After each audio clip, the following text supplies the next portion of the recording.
San Diego. Way back in January, we got a call, or we didn't get a call, we got an email from Sony and they were inviting us to Camera Camp. And if you're not familiar with what Camera Camp is, this is only the second time they've ever done this, is they invite 30, 50 creators from all over the country or world who create videos with Sony cameras. And then we just gonna come and essentially like have summer camp for 2 or 3 days. There's this misconception that everybody on YouTube kind of hangs out with everybody on YouTube. Everybody seems to be in the same place. That's not true for us. And so this is one of the very few times since being on YouTube that we get to hang out with other creators.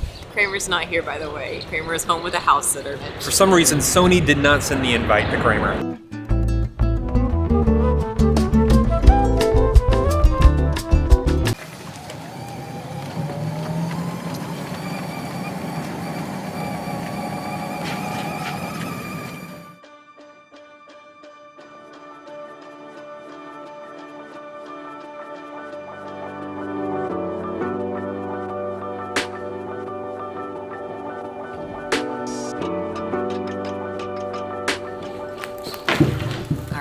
We just checked into Camera Camp. So you check into your room, drop all the luggage off, and then they hand you this bag of goodies. I don't know what's in here yet. I'm not really sure what to expect, but just looking at it, I'm excited. It's a Wandered bag. I've never had one of these and I wanted to try them for a while. They look super nice, feels really good, and they're designed for people with cameras. So I'm just gonna open it up, do an unbagging. Anyway, let's see what's in here. There's so many latches though, I don't even know how to get into it. Also, I've been off caffeine for like 2.5 weeks, and I just had my first cup of caffeinated coffee in 2.5 weeks, and I am feeling it. Feeling real good right now. Hat. Camera Camp jacket.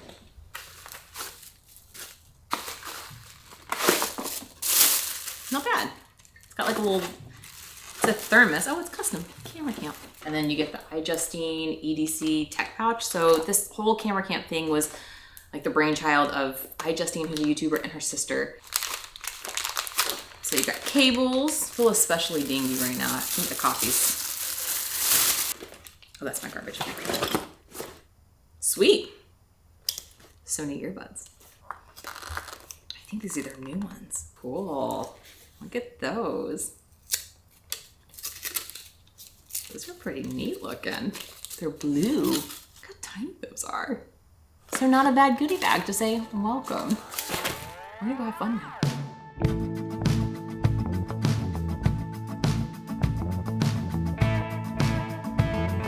Alright, so this morning at 7 a.m. Sony announced a whole new camera dedicated to vloggers. We knew it was gonna be an announcement about vlogging. We didn't really know what it was, but we had our suspicions it was a new camera, and they're calling us all in here for a special announcement, and I think we get to play with it and see it. That's what I'm hoping. So we're excited to learn more about it. I just saw the very basics of it online. Looks cool. So interested in seeing what it's about. ZV-E1. So before I release you all to get your hands on your own camera for the next 3 days.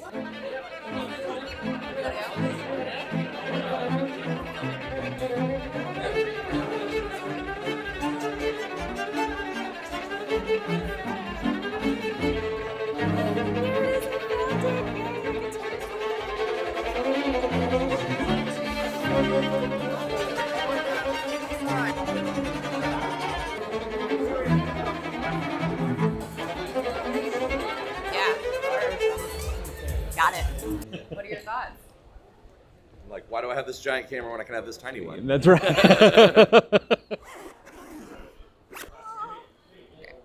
Oh, look how tiny it's white. Look at this ZV-E1. So what you normally see is from this camera right here. But I think for the remainder of this vlog, we'll probably use this, test it out. You know, if you watch us a lot, you know that we travel quite a bit. We're not really great tech reviewers. We know when we like something, we like it. So we're interested to test this out. All right, so something I think is different about us versus a lot of these people here, they're really techie and they know the Sony gear. And we know Sony, there's a reason we chose it and we love it. We've talked about it for years.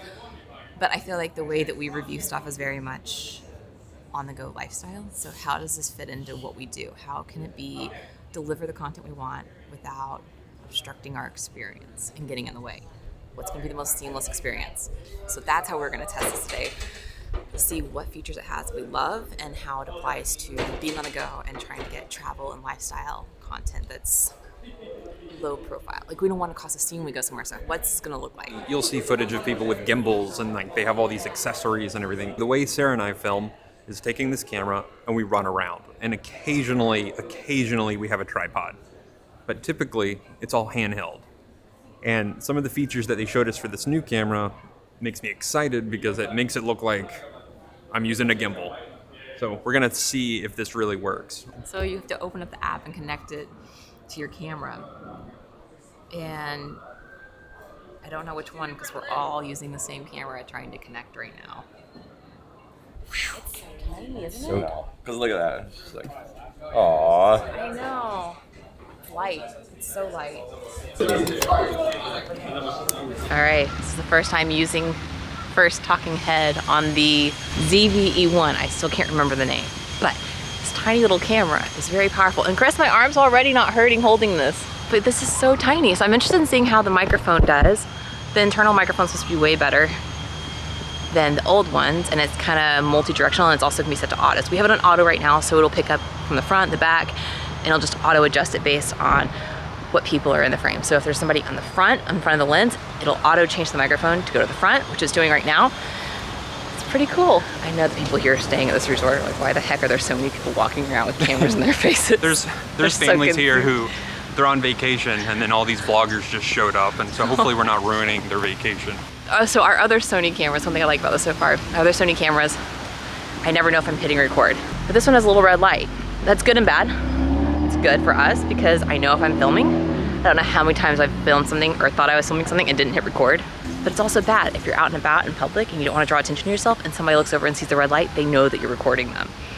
Typically we don't like to get people in our shots anyway without their permission, but I feel like it's gonna make people freeze up. So we may put tape over that if we were to get this camera, just so people couldn't see it. Something to think about.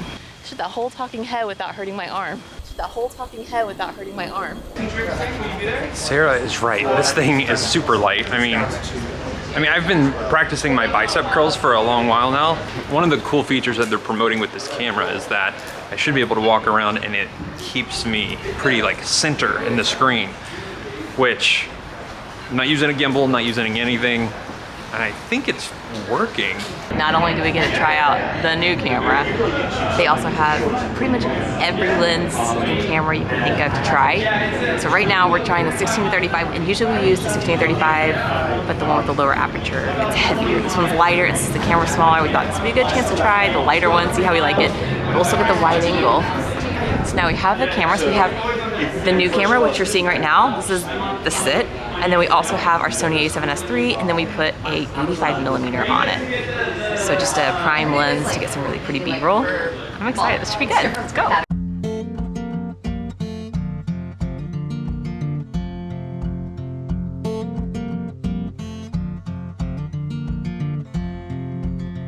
I am fairly well now, I am strong, I am goodbye, I'm a long way from home. I am an orchard at the start of spring. I am a mockingbird, I love to sing, and I'm gonna fly. I'm gonna fly.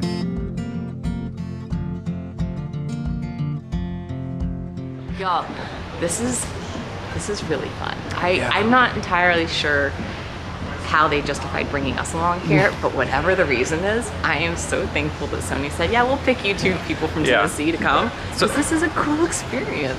And if you're saying, well, hey, this kind of feels like a commercial for Sony, they paid you for it. No, they didn't do anything. Like, they invited us to come, and they paid our way. They paid our way, but they invited us to come and said, no strings attached. If you want to make something great, if you don't, it's fine. But they really just want creators to they invite people who get excited about the Sony Gear, who get behind what it's about and how it helps them create whatever they want to create. And so it's a win-win for all of us. We get to have fun, they get some fun reviews. Got some Sour Patch Kids. Pretty good day. Not gonna lie, we were crashing pretty hardcore. So we got Nothing like sugar to artificially wake you up. But let it be known, this was the most expensive pack of Sour Patch Kids we've ever purchased. $6. There was no price tag on it before she bring it up. No. All right, let's go.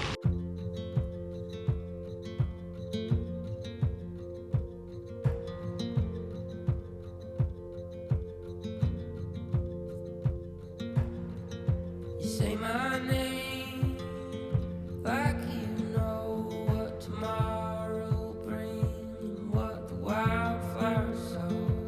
You got seeds in your pocket that You know, Sarah and I look at each other and we just kind of pinch ourselves. We can't believe that we get to attend an event like this, and it's a little surreal. And we can pinpoint the moment when this relationship with Sony first happened. And it all started with a video that not a lot of people watched, still doesn't have a ton of views, but our camera back then was messing up. And we put on the screen, hey, our camera's messing up, sorry for the bad audio. So Sarah just looked at the weather and there's a break. And somebody from Sony saw that video. And even though that video doesn't have a ton of views, didn't go viral, wasn't anything super special, somebody from Sony saw that and said, hey, I think you should try out a Sony.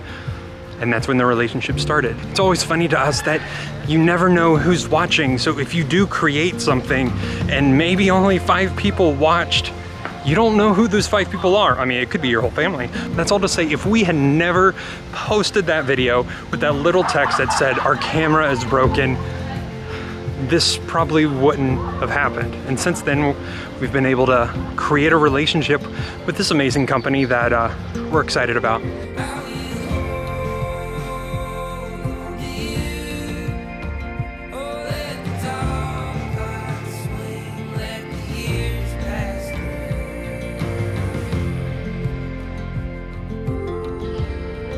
Chris isn't blind anymore thanks to that Korean LASIK. We can share sunglasses now. All right, Camera Camp is officially over, I suppose. We have one of the later flights out. We leave here in 3 hours. Such a good ending to the time here. We are small fish in a big pond, which has just been so inspiring. It really has. And I know a lot of you guys are probably watching this video because you were either interested in knowing what Camera Camp's about, or you're big Sony fans, or you want to know specifically about the new camera, which is what we're going to talk to you guys about now, because the new camera is awesome. And yes, Camera Camp is about coming out and having fun and meeting other creators, but this was unique because they are also releasing a new product, and they timed it to where we could all be here and test out this product and give you guys first insight into it. So Sony's new camera, the ZV-E1, is now available for pre-sale or pre-order. It came out, they announced it on Wednesday, it went for pre-sale on Thursday. We've been playing with it since Wednesday. It is now Friday, so we've had a couple days to kind of get our hands on it and play with it and have fun with it. And I think that we were more surprised and excited about it than what we expected. And we didn't really come in with any thoughts on it because we didn't even know for sure what was going to be announced. We knew there was an announcement geared towards vloggers, but we didn't know what. So this specific camera, they've been advertising as this is a vlogger camera. So it's specifically for people like us, and probably like you if you are doing a YouTube channel. This lifestyle kind of on the go travel video, or it doesn't even have to be travel, but you know, it's an everyday kind of video. You're not sitting in a studio. This new camera is specifically for you. It has a lot of the same qualities that our camera, the A7S III, has, but in a more compact body, less expensive, and it's a little bit more automated. But it is less expensive than this one by about $1,300 or $1,400 for the body only. The body only starts at $2,100 or $2,200. I think it's $2,100 for the new camera body. This one is $3,400 or $3,500 for the body only. And I know that's really steep. It is not necessarily an entry-level camera. It doesn't mean a beginner can't use it. It is very beginner friendly, but the price point does put it towards somebody who's really committed or has a lot of money they just want to spend on a new camera, but somebody who's like, yeah, I really am loving YouTube, or I'm really in, I want to do this. That's a really good place to be for this new camera. There are much less expensive options for Sony. If you don't really care about growing as an artist, if you just want to get those vlogs, you don't care about getting creative. I mean, I shouldn't say not getting creative, but you know, you don't want to grow that artistic side of it. If you want to stick more to just featuring quick things. While Chris and I are nowhere near at the level of creativity of some of these other influencers and creators that we've been surrounded by this week, we enjoy making our content better and better and better, and working on developing new skills and growing that creative side of it. We aren't just happy with where we're at. We want to keep getting better at perfecting, getting that shot, trying new techniques, or we want to get into color grading more because that's very daunting to us. But a camera like the A7S III or the new one is going to allow you to have better quality footage. So if you really want to invest in that creative side, you can grow with it a little bit more. There are plenty of other Sony cameras that are far more basic and far less expensive. If you don't necessarily care about that side as much, or you're not sure if you care about that side as much, you can get a different one, a less expensive one, and start there. But this one I think is very beginner friendly. You can totally do it. There's a lot of auto settings in it. Sarah's looking at Hawaiian Air right now because they're flying over Off to paradise. Take me with you. The ZV-E1 is a great camera. It's a camera that you can grow with it. We would buy it. We really would. I genuinely believe that we would buy it. The Sony A7S III that we have is by no means a cheap camera. It is a pretty priced camera, not the most expensive, but it was an investment for us. When we bought this camera, we had already been doing YouTube for like 2 years at least. We had already been doing photography and video work of some capacity for a long time. We knew we liked it, so this to us was a wise investment. We didn't mind spending another $1,500 to save that money because we knew we were going to use the capabilities that this camera had. Even if it wasn't today, it could still grow with us to learn those future capabilities. The new camera has the same opportunities, but it's more automated, so that makes it more beginner friendly. It makes it easy for you to be in the moment and shoot without having to really worry about the camera settings as much. It takes all the guesswork out. I think the only couple things that we kind of miss in the new camera versus like our A7S III is we do miss the viewfinder. We're filming right now on a bright sunny day. It's hard to see the screen, so a viewfinder's really necessary. The other negative thing about the camera is that it only has one memory card slot, and that's Which is kind of common in some of the smaller cameras. Yeah, so you give and take. It's not a deal breaker for us, but it would have been nice to have two, but it is what it is. And the one last thing is that it has a filming time of 30 minutes. So you can't do clips longer than 30 minutes at a time. You can stop and start again. Overheating, I don't know how quickly it overheats. It never overheated for us, but like this one can run continuously, which is really nice. Rarely do we do shots that are longer than 30 minutes, but it's not totally foreign. Sometimes when we're doing talking heads, we'll just sit there and we'll talk like for an hour, hour and a half, and just like brain dump all the content, and then we cut it up for our talking heads. So it would be nice to have that longer, but for most people that's not going to be an issue. They said the new Sony camera that we're talking about is the smallest full frame mirrorless camera on the market that utilizes interchangeable lenses. It doesn't get smaller than that. It does take a lot of the guesswork out of the creative process. If you really do want to, say, go to the beach with your family or go on a hike and you want to set that thing up on a tripod and just have it track you for a minute, it's going to do it a lot easier than what this will. So this is our non-spec, hands-on, non-commercial review. This is not sponsored. Sony did not tell us to say anything. They didn't even ask us to create anything. But I think we do have a lot of people, especially in the travel world, asking what equipment we do use, what microphones, what camera, and we just want to be able to help. So if this is helpful, if a review like this is helpful, because while the specs are great and you can nerd out about all the camera gear, we're not camera nerds. We just want to use this as a tool to create good stories. And if this helps you create good stories, we feel like we did our job right. Yeah, that's all we're about, is helping people tell the story that they want to tell, and I think this camera will help people do that. I will say I think the price point is a little bit high, truthfully. That's probably one of my, we've mentioned the qualms of no viewfinder, no 2 memory cards, and the running time of 30 minutes are like the biggest hindrances, we think, but they're not total deal breakers. I think we still would have bought it. I really do. In fact, we may buy one in the future if we need a new camera. But the price point is a little bit high to be advertising as a beginner camera, so just know that. But if you do buy this camera versus maybe one of the less expensive models, because it is has interchangeable lenses, or you can use the lenses from the more expensive cameras like this, the A7S III, it's sort of an investment. So whatever lens you buy for the $2,100 camera versus maybe the less expensive ones, you can grow with those lenses. The glass is the most valuable piece in a camera to me because it's never going to go outside. They do come out with new lenses, but glass is timeless if you take care of it. So I think that's a huge perk that people need to focus on, is if you're serious about being in this for the long haul and you're going to invest in lens kits, then yeah, I think it could be a really good way to go. For behind the scenes and extra content, you can head on over to our Patreon community. Otherwise, be sure to follow on Instagram or like and subscribe here. It really helps creators like us.